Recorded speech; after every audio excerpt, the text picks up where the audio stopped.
Coloque os fones de ouvido. Aumente o volume devagar, porque agora não tem volta. Você não está só ouvindo, você está entrando na história. E quanto mais escuta, mais perto ela chega. Tem algo aí com você. E quando esse áudio acabar, ele não vai embora. Não conte pra ninguém.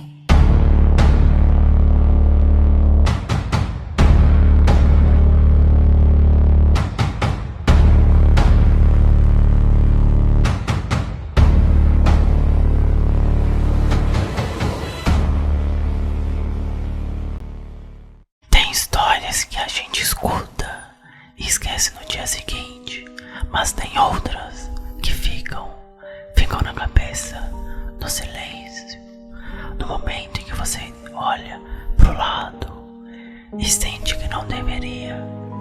Aqui a gente não conta só histórias, a gente traz aquilo que muita gente prefere fingir que não existe.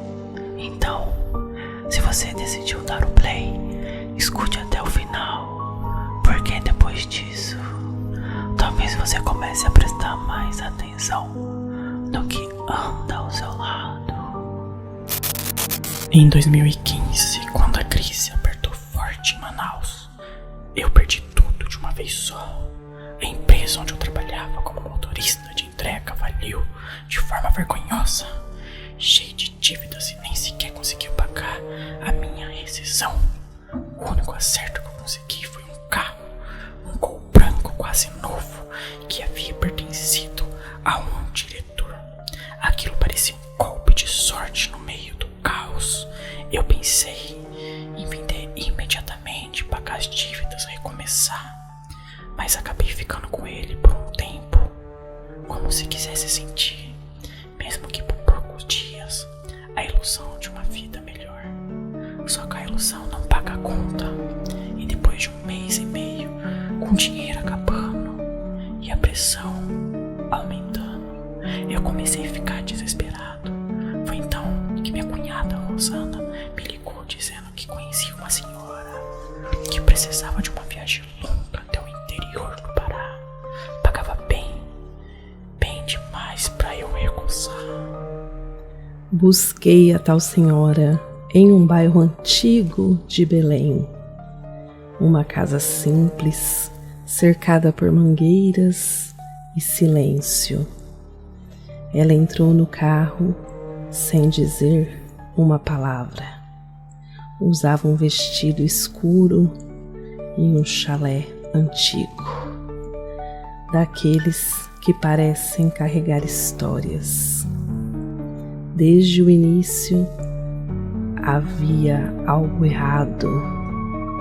Não era só o silêncio, era a presença dela. O ar dentro do carro parecia mais pesado, como se o tempo ali andasse diferente. Tentou puxar conversa, oferecer conforto, mas respondi com a voz baixa, quase um sussurro. O pior de estar morto é não poder descansar. Aquilo gelou tudo. Ele riu sem graça, tentando tratar como uma piada, mas no fundo algo já não estava certo e a viagem só estava começando. As horas passaram e ela não se mexeu, não dormiu, não falou, não respirou como alguém comum. Era como se estivesse apenas ali, observando. Em certo momento, no meio da estrada quase vazia, ela disse: "Não tenha medo." Mas não havia motivo para aquilo. Ou talvez ele soubesse. Mais à frente, fomos parados por um policial. O policial pediu para abrir o porta-malas. E quando eu levantei a tampa, encontrei um amontoado de galhos secos, como se alguém tivesse juntado o resto da mata ali dentro. Meu coração disparou. Aquilo não estava ali antes. O policial olhou e não disse nada, só fez um sinal para seguir. Mas quando ele olhou para o banco do passageiro, os olhares vacilaram. Era como se não tivesse vendo ninguém.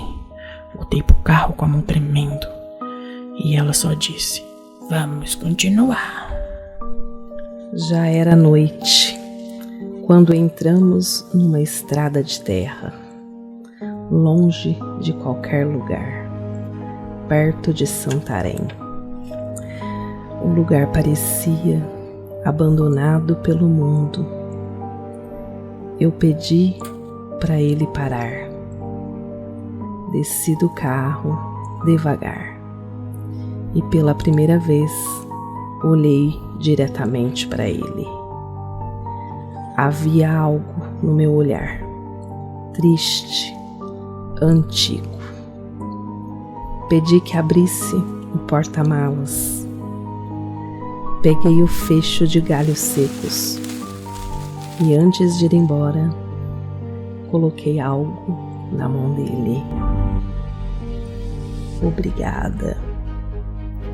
Então, comecei a caminhar em direção à mata escura, sem pressa, sem olhar para trás, até desaparecer, como se a noite tivesse me engolindo.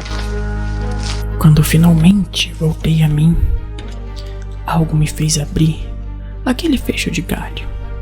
Minha mão tremia ao desfazer o amontoado e eu ouvi um som estranho, como um movimento abafado, mas não havia nada ali.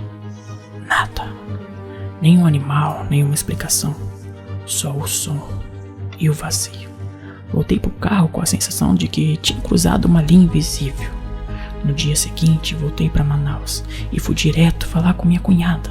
Contei tudo, esperando pelo menos uma confirmação. Mas o que eu recebi foi o silêncio. Ela ficou pálida, disse que nunca me indicou ninguém, nunca falou de viagem nenhuma. Meu estômago virou. Ele tirou a corrente do bolso e me mostrou. Minhas mãos começaram a tremer. Levei ele até a cozinha. Havia um pequeno altar, velas, santos, fotografias antigas e entre elas uma mulher com o mesmo chale, o mesmo olhar. Eu quase não consegui falar. Essa é a minha avó.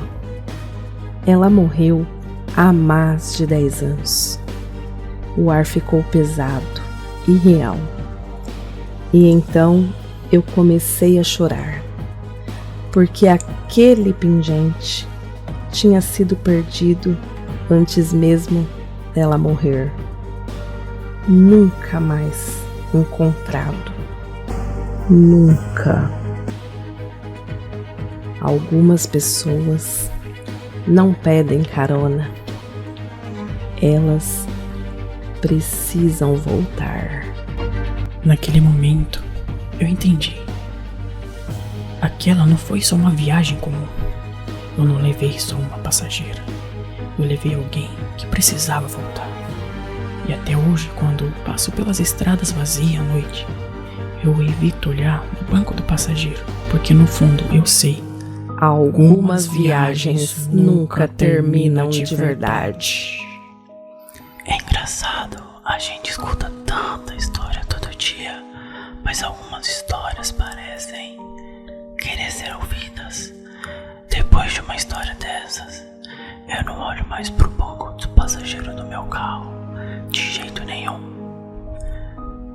Se isso te deixa com alguma pulga atrás da orelha, segue o canal, porque o próximo episódio pode ser ainda pior.